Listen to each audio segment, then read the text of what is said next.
Steve. Graham Hunter. How are you doing? I'm okay. How are you? Yeah, not too bad. Not too bad at all. I was just going to introduce myself. I'm the host of a podcast called the Known Pleasures Podcast. We kind of have strict parameters for this podcast that usually extends from 1978 to 1985, but for today we can extend beyond that. And that's usually sort of our wheelhouse. Have you been waiting for a guide to come and take you by the hand? I've been waiting for a guy to come and take me by the No, not at all. We have appropriated Joy Division's album title for this particular podcast, but we have interviewed Peter Hook, and he was fine with it. So Okay. Now it's oh my God, where are you? You were at a church. You were in a church. Yeah, it looks all Christian, doesn't it? But it isn't. No, it's just if you look around, I've got like icons and Oh wow. but all the religions are safely represented here. You don't have. It's not it's no neocon far right Christian thing going on here. I think. That's okay. The interview would have taken on a whole new direction. Yeah.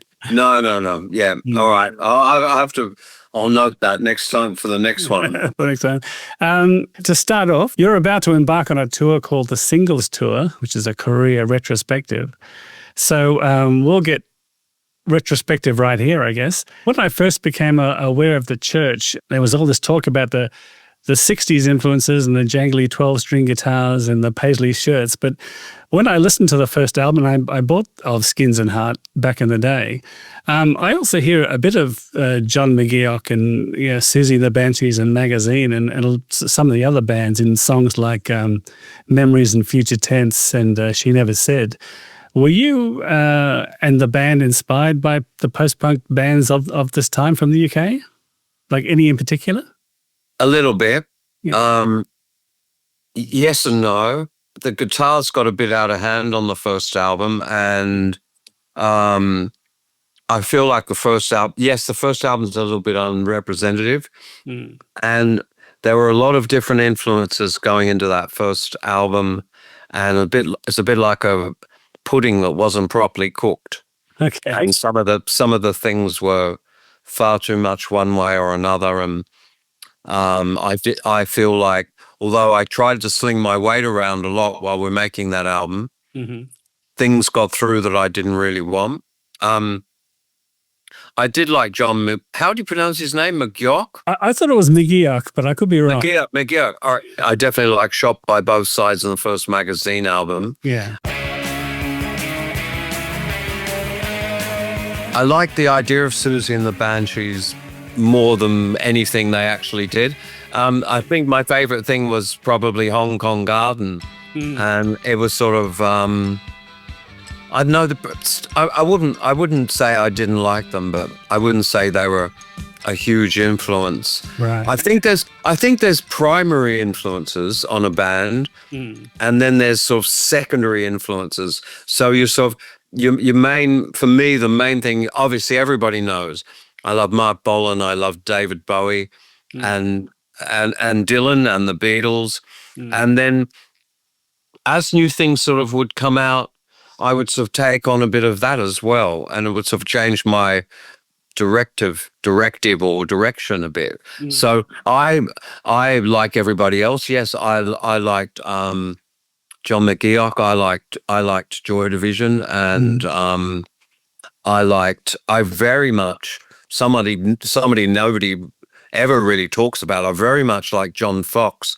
I very much like John Foxx as a singer, and I liked Ultravox when John Foxx was in it. Yeah. So yeah, I wasn't sort of living in a vacuum of purely the 60s. Yeah. See, the other guys in the band, we weren't all agreeing on which was a good thing and a bad thing. We weren't, and Peter Coppers, who played a lot of that guitar stuff, he was very sort of still hanging on to sort of Jimi Hendrix and I don't know, Led Zeppelin and Richie Blackmore and all of that.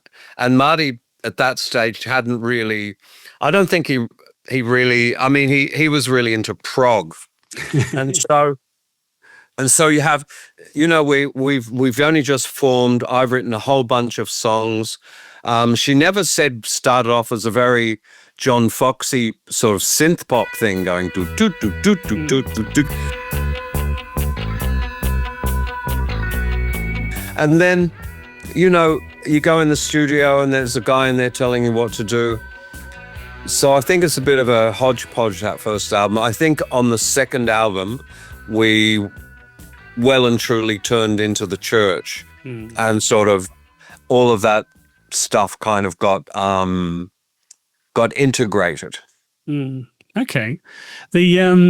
I think the first time I saw the church was in March '82 in Brisbane at a place called the Exchange Hotel.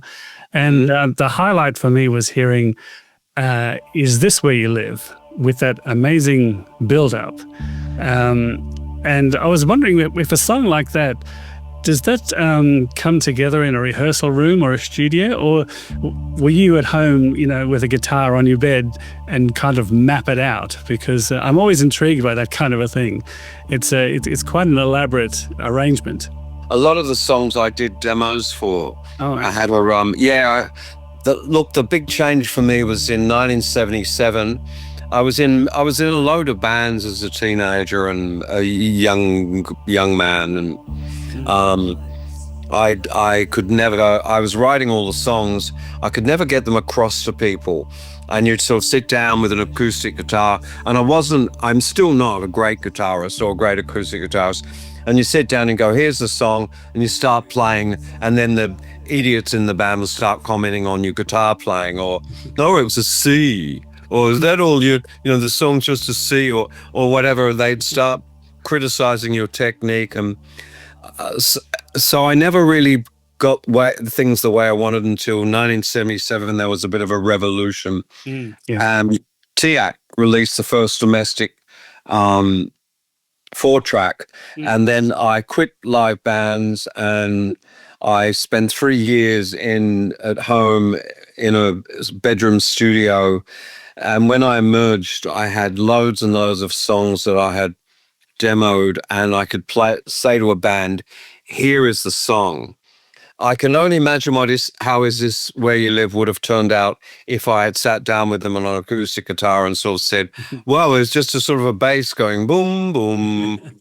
And then the guitar comes in a bit, and they would have gone, oh, it's just D, just playing D for a whole. So it made things a hell of a lot easier for me to come to the band with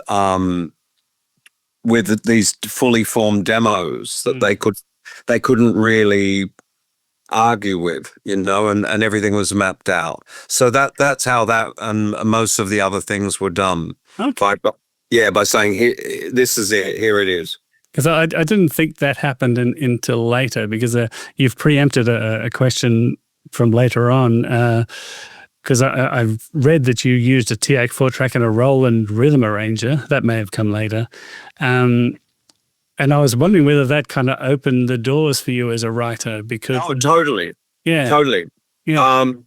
I had a very early Roland drum machine. One of the very first ones. I don't even think it was called a rhythm arranger then. I remember the rhythm arranger. It had another little thing you could tap. It had a few different... It was more complex. My one was a really... I don't know what the one that I had was even really designed for, like probably a guy in a pub or something. Yeah. Playing along. No. Yeah. Okay. 77 I had it. And oh, that's great. Yeah.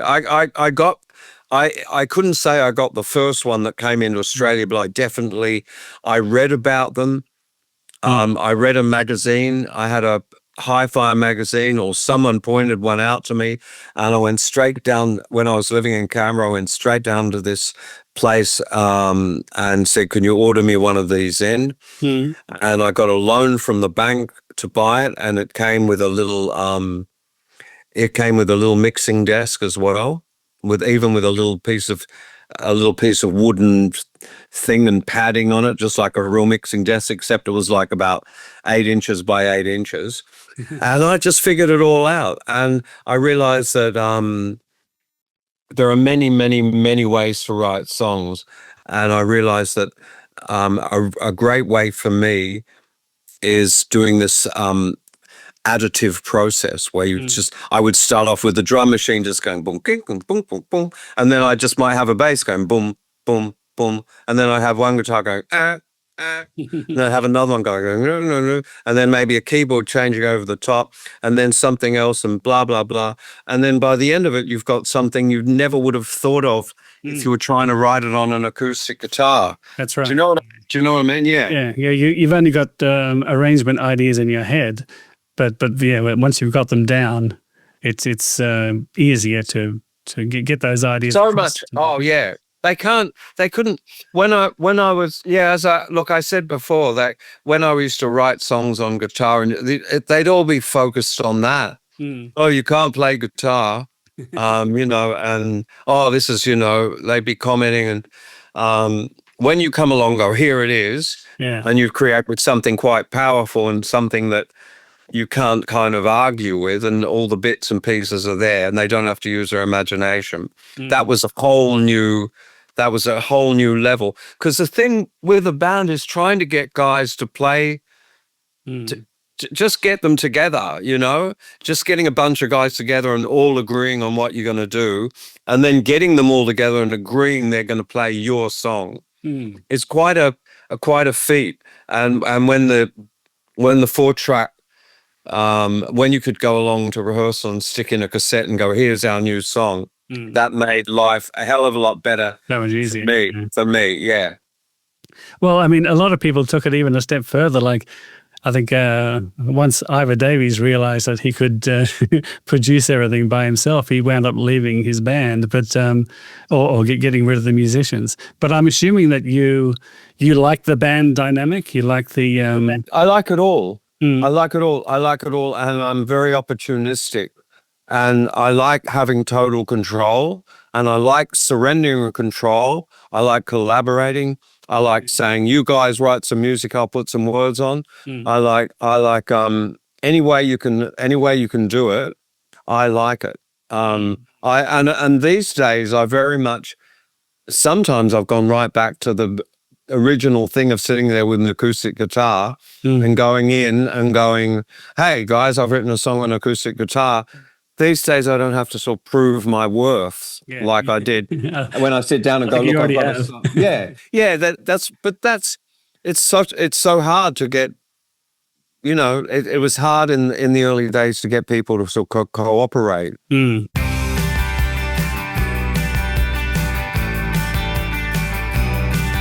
With the Blurred Crusade, you got Bob Clearmountain in to produce it. Had a coup. Yeah, absolutely. No, it really was. It was like, he was huge. How the fuck did they do that? He mixed our first album, and he really liked it. He sort of later on he played me. He told me his favorite track that had ever been made was a song by Todd Rundgren called "Couldn't I Just Tell You the Way I Feel." Have you ever heard that song?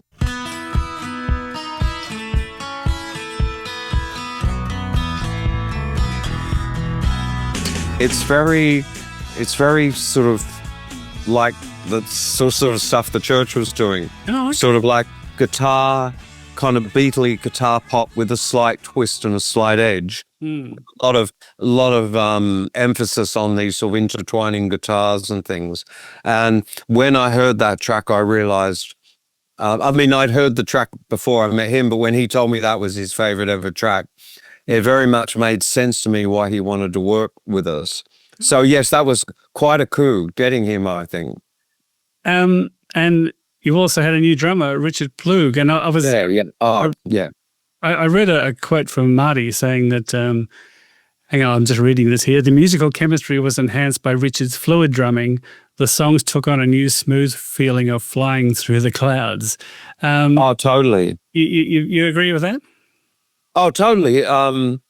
He was like the first drummer we had was very resistant. He didn't see why he should play my songs when he could beat me in a fight. I mean, but that's the level we're at. Really? Like why should, when I'd say to him, could you play a different beat? He'd be sort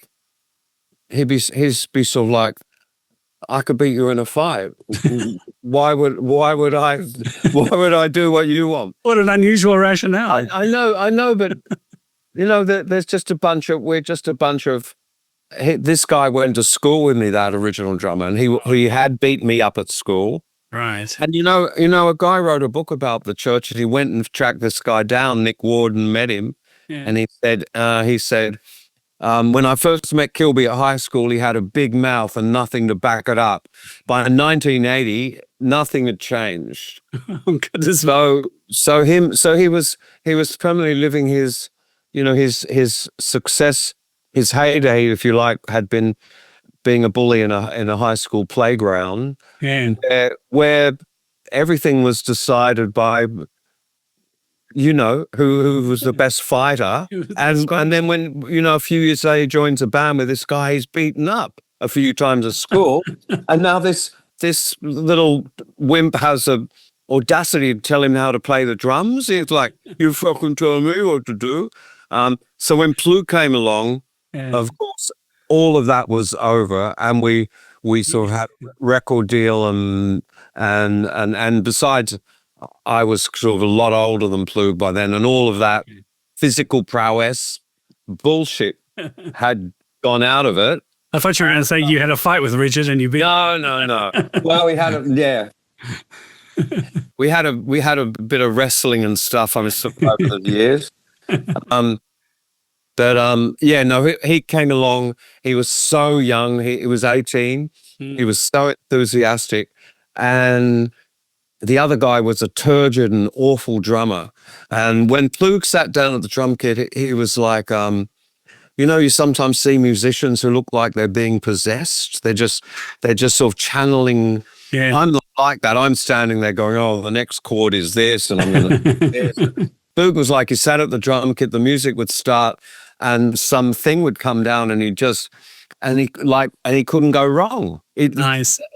So the first rehearsal he turned up at, I had some brand new songs I'd written, and I was showing it all to them, and then everybody picked up the instrument and we played it. And he was just fucking aced it right from the go, like, I don't know, some beautiful, instinctive, intuitive way he played. Nice. And he was a light-hearted, jokey guy, and he and I immediately we were friends, and we smoked a lot of weed, and we had a lot of laughs, and created a lot of mischief. But his drumming, Bob Clearmountain loved his drumming. Bob Clearmountain was. I remember Bob Clearmountain saying he would go all around the kit, do an incredible roll, and the velocity and the volume of the drums would be exactly the same. He'd be hitting the snare, he'd go right around the kit for a long roll, and when he got back on the snare, it was exactly the same. He was hitting it just as hard as he was before the roll. And that Clearmountain was really impressed. Producers and engineers would love that. Before drum machines, and just before everybody got all up obsessed with tempos and having drums that were every time the snare hits, there's this, everything sort of drowns in the reverb of this snare drum. Well, Plugy came along, and we got to make a few albums where it wasn't done to a click, and he could just be a kind of wild Keith Mooney drummer. I'm going to get to that because Nick Launay is coming up. Okay, all right. I just want to, before we leave this album, there was a wonderful song on there called You Took, which is another one of these long, elaborate arrangement songs that you've done. But what I really love, I don't even think I have a question here, but what I really love is the great bass playing and harmonics at the beginning of it. Yeah. I was surprised that no one in hip hop or dance music hasn't sampled that, because it's a really nice, fluid performance.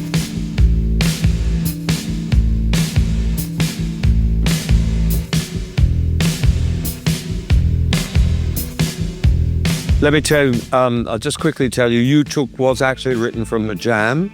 Oh, and we were at the Colindina Hotel in Melbourne in 1981, and I started playing those harmonics. I I had always noted Andy Fraser's bass playing in All Right Now in the middle bit where it goes.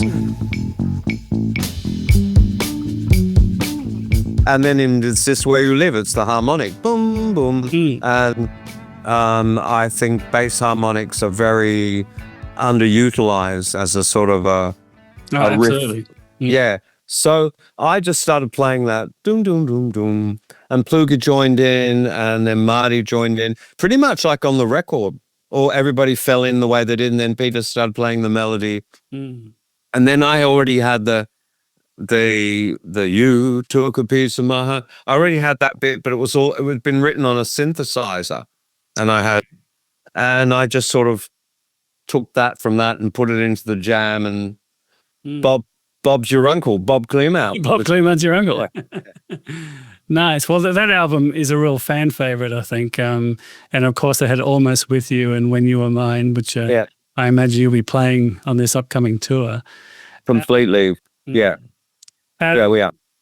Seance, getting on to Nick Launay, I won't ask you. Well, first of all, there is a quote that where it's, I don't know whether you said this or not, but it says, "This is where the church and rock and roll part ways."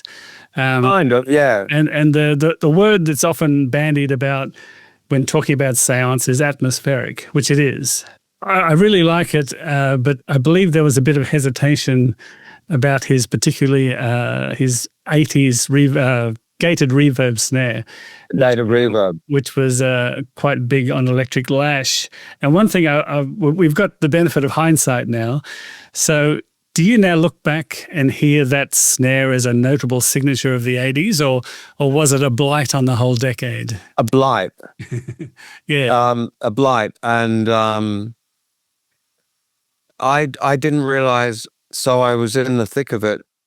I didn't realize there was this new kind of, I didn't realize there were guys who were just mixers.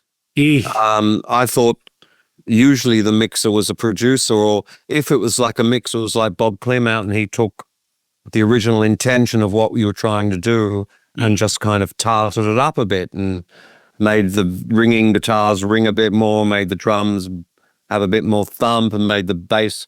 But Nick Launay was this brand new type of guy that now, there are no famous. Can you name a modern famous producer? Maybe there are. Maybe There's probably a couple, but yeah. Yeah, you know what I mean. But suddenly there was this guy Nick Launay, and he was like 19, and he had this signature sound, and he came in and started doing that to our record. Electric lash of trees in the studio fills my head with light. I'd had a falling out with EMI, and they went, "Fuck you, we're not going to have Bob Clearmouth again." And we went in and made it with the engineer John B, who was a mate of mine. But we always thought we were going to hand it over to Bob, and Bob was going to do his beautiful thing on it. And I thought it was going to be the most reverby, soft, mysterious album. And they got Nick Launay in, and Nick Launay, when I went in and heard what he was doing, he said that this is what I do. And I couldn't really argue with that. Yeah. And it was too late. And not only that, but he would only allow me to go in.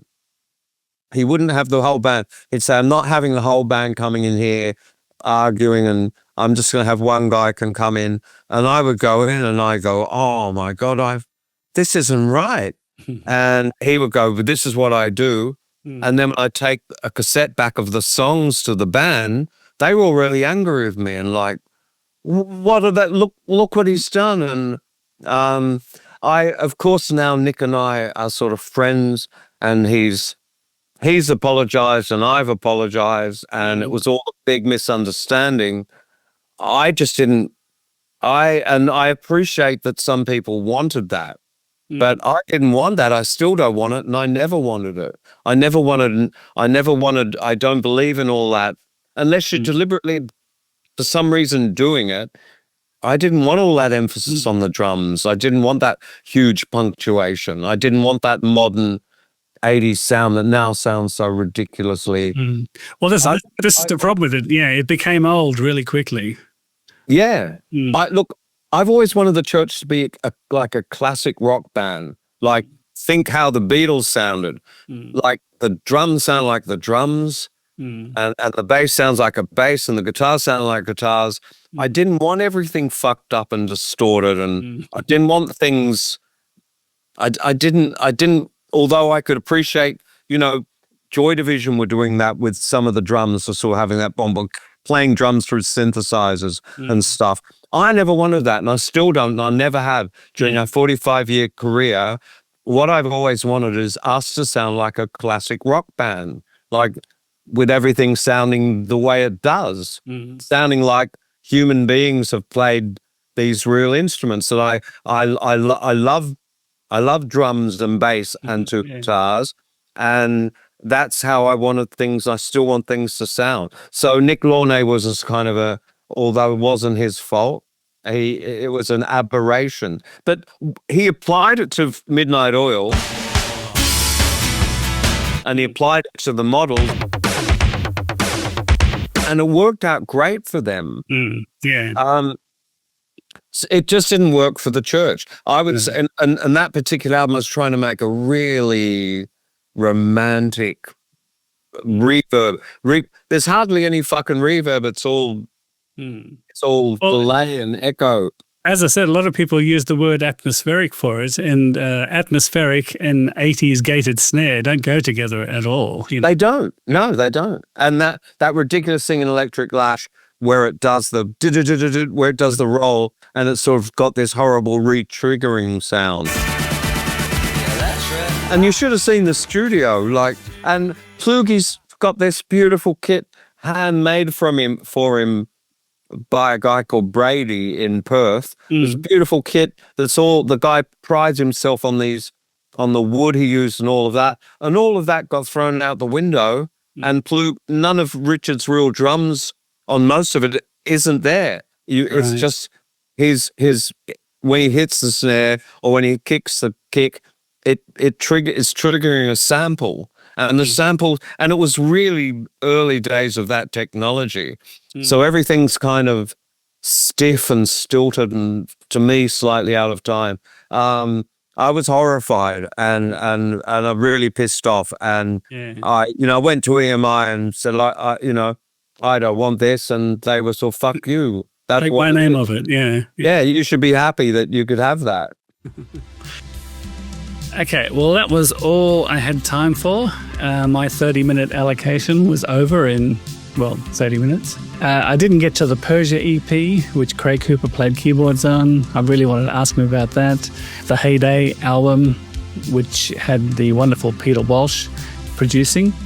And I also wanted to speak, of course, about the Starfish album, the big album that took the church to the rest of the world. I wanted to talk to him about that classic West Coast session muso experience. Wanted to see what that was like. So maybe there will be a part 2 of this interview. We'll have to let you know. Thanks once again, Steve, for your time and for that brief, unguarded moment.